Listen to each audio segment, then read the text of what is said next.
Namaste everybody. As per my promise, I've come back again with yet another video very much informative for you. So this is my channel Learn with Susil. So as always, I have brought important information for you. So this will save your time in learning this particular topic. So let's see what is the topic for today. The topic for today is executive, one of the three main organs of the state. We already know. So we have done with the first organ. Now second is the executive, which is also known as government or council of ministers. These are the different names given for executive. And executive is the law implementing body of the state. This implements the law, that puts into action, it executes.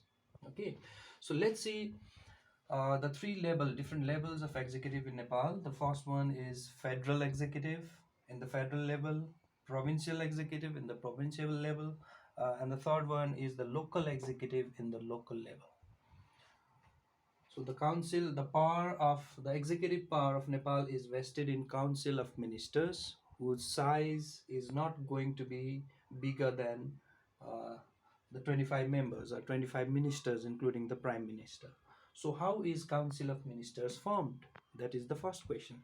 Council of Ministers is formed under the chairmanship of Prime Minister. So, first of all, the Prime Minister has to be appointed by the President, who is known as the head of the state, and Prime Minister is known as the head of the government. So, after the election of House of Representatives, the party which commands the clear majority in the House will give a member for the Prime Minister. But if any parliamentary party fails to command a clear majority, then we have to go for other options. The other options, there are various provisions under various clauses 1, 2, 3, 4, and 5, where when there is no clear majority of any political party in the House, then one can seek support from other political parties and claim the post of the Prime Minister. But the thing is, if in case they become the prime minister with the support of other political parties, then other political parties then they have to win the vote of confidence. So what is vote of confidence? Here comes a question.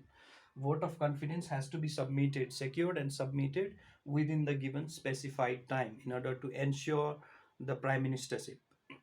So it is nothing but it's a vote which confirms the support of other parties to that leader. Okay, so this is vote showing confirmation of majority and support to a leader. So if they fail to submit the vote of confidence, then the prime minister's post remains vacant, falls vacant again. So the House of Representatives will fail to give the prime minister. In that case, the house will be dissolved and new date will be fixed for another election to give the prime minister to the country.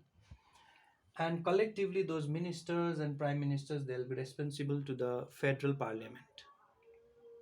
So here we go to the provincial executive.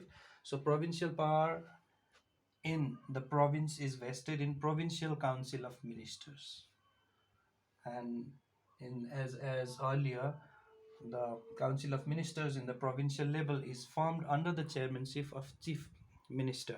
Chief minister is appointed by the provincial chief. So, who becomes the chief minister? Under what condition? The condition is similar to that of the prime minister. So, whichever parliamentary party in provincial assembly has the majority, can make one of its leaders to as the chief minister. Sorry. Okay, but if there is no clear majority of any parliamentary party in the house, then they have to go for other options. So the video will be longer if I discuss all those conditions. But anyway, when the chief minister is appointed, then he forms council of ministers under his chairmanship. Third one is the local executive.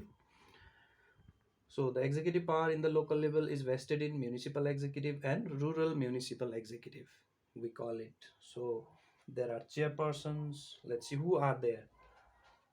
Under municipal executive, we have mayor, one mayor, a deputy mayor. There are ward chairpersons elected from each ward.